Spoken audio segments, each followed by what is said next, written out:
Amigos, irmãos e irmãs, estamos dando prosseguimento à nossa série Sinais e Símbolos da Nossa Fé, que vai discorrendo tantos símbolos, explicando e comentando tantos gestos que fazemos na liturgia ou fora dela e que vão dando mais sentido a esses símbolos, dando mais vigor a esses gestos e nos ajudando a viver melhor a nossa fé enquanto usamos estes símbolos ou fazemos estes sinais.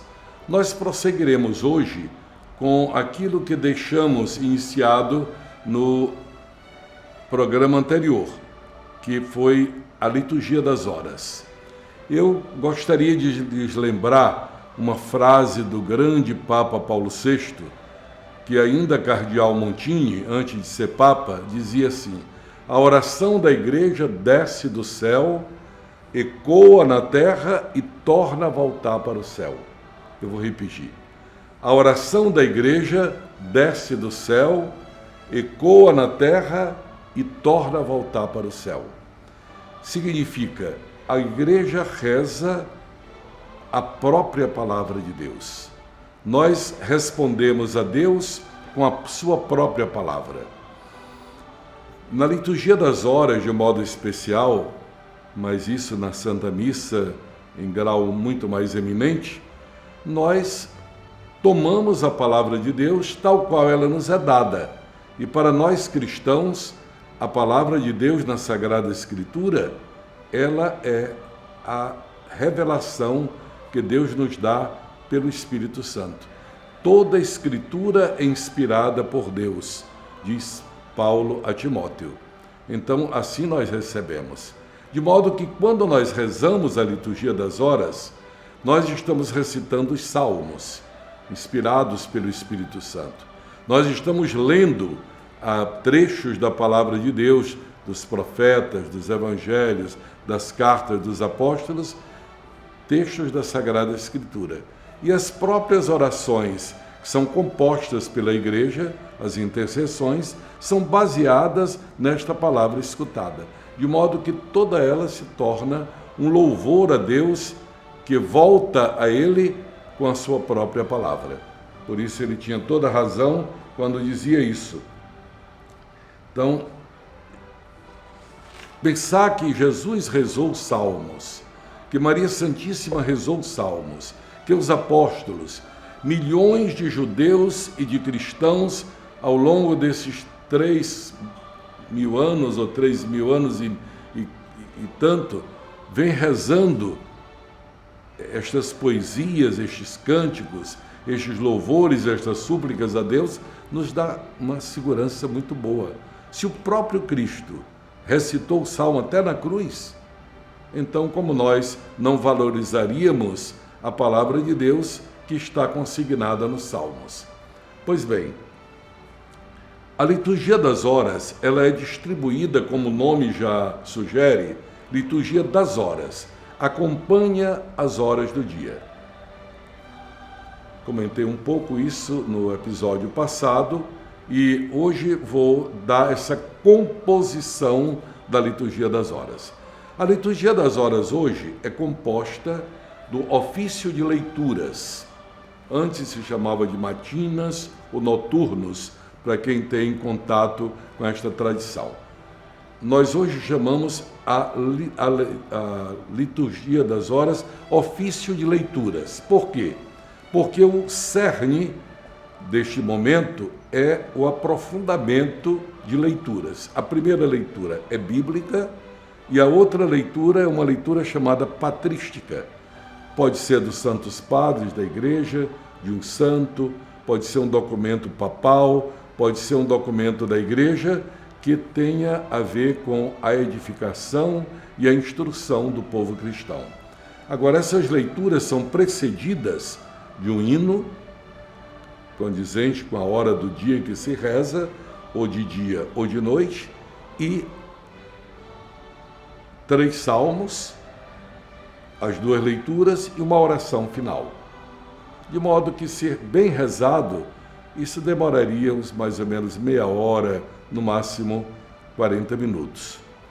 Então, é o ofício mais longo, que pode ser rezado a qualquer hora do dia ou da noite, dependendo das possibilidades de quem reza. O outro que se segue pela cronologia é o das laudes. Laudes, que quer dizer louvor, vem da palavra laus, louvor. É o louvor matinal. Normalmente ele é rezado, e sobretudo era, quando as circunstâncias eram mais rurais, o nascer do sol. Então, com a aurora vinha as laudes, quer dizer, ao aparecer da luz se louvava o Cristo, sol nascente que nos veio visitar. Luz que se levanta, né? No horizonte se vê o sol se levantar. Por isso as laudes têm sempre o sentido da ressurreição do Senhor. Todo ele é marcado por esse espírito da ressurreição. E como ele é composto?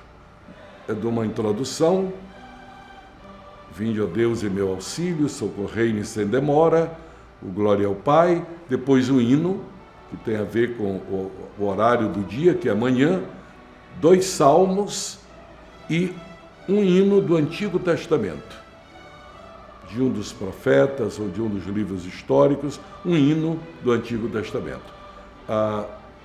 Os profetas, os históricos, os sapienciais, eles têm vários hinos. Então a igreja toma estes hinos e usa em vários momentos, ou hinos compostos por cristãos ao longo dos séculos. Aí vem uma breve leitura, breve mesmo, se chama leitura breve, vem de manhã é o cântico de Zacarias, bendito seja o Senhor Deus de Israel, tal, e as preces, seguida do Pai Nosso, uma oração, e se conclui. É um ofício que se reza mais ou menos em 20 minutos, individualmente até um pouco menos. Segue-se a hora média. Essa hora média, adaptando as circunstâncias do mundo moderno, pode ser rezada às 9 horas da manhã, ou meio-dia, ou 3 horas da tarde, nesse intervalo entre as laudes e as vésperas. A hora média é mais breve, composta de um hino, também de 3 salmos menores, uma breve leitura e uma oração de 10 minutos mais ou menos, né? Então, ali no meio do dia, ter esse momento de oração. Segue-se outro momento de importância similar, parecida, com as laudes. Os grandes pilares da liturgia das horas são as laudes e as vésperas.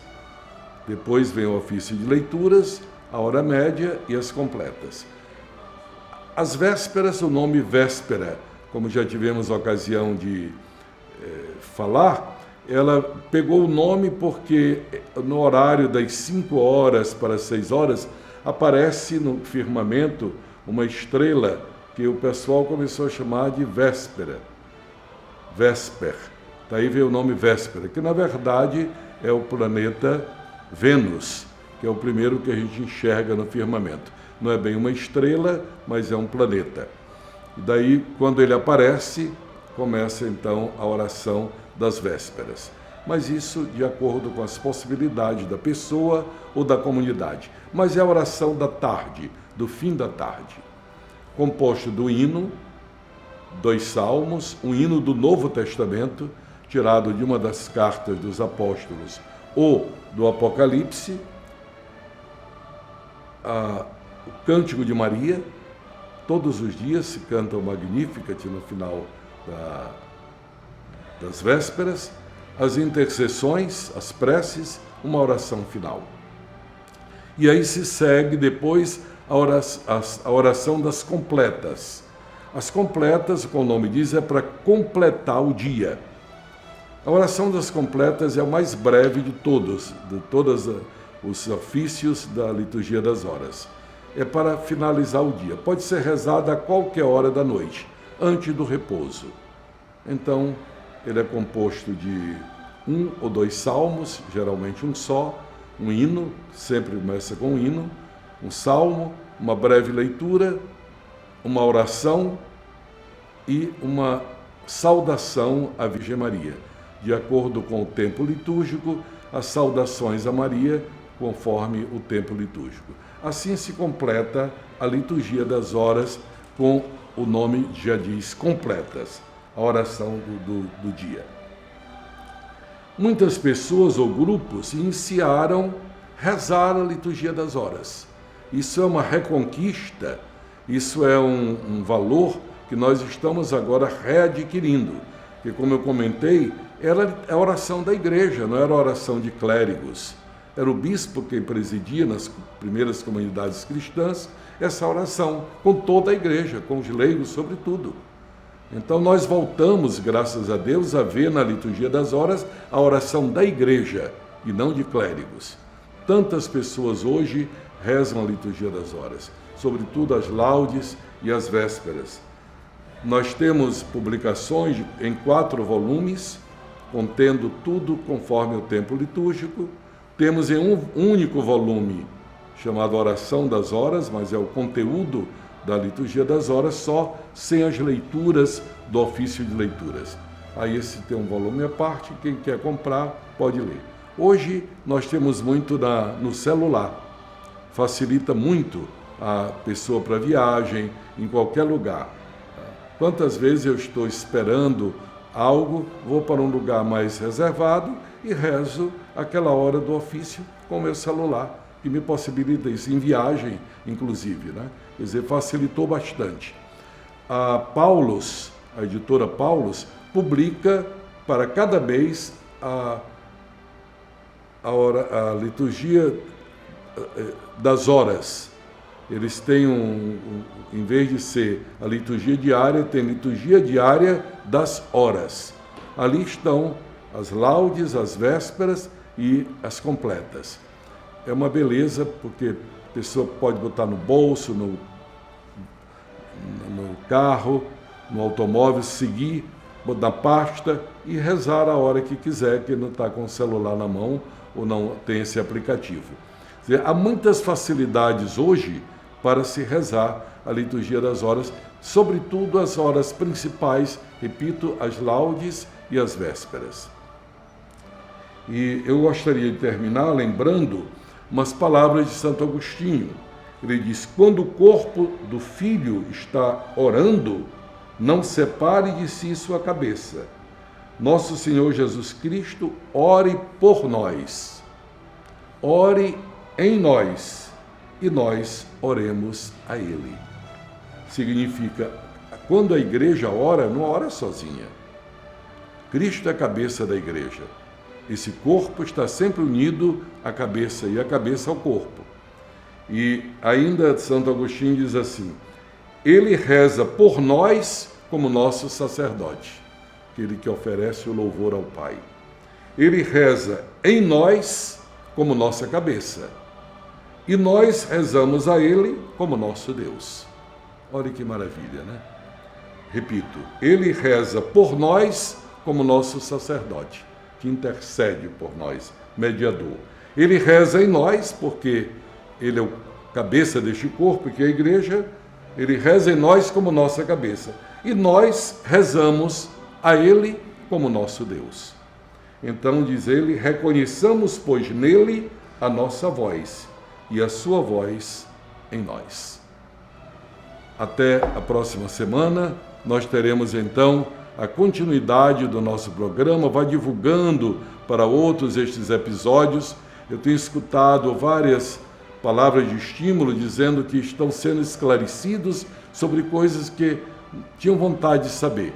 Quem sabe você encontra alguém que tem vontade de saber. Não estou a fazer divulgação da minha pessoa, mas do conteúdo destes episódios. Louvado seja nosso Senhor Jesus Cristo, para sempre seja louvado.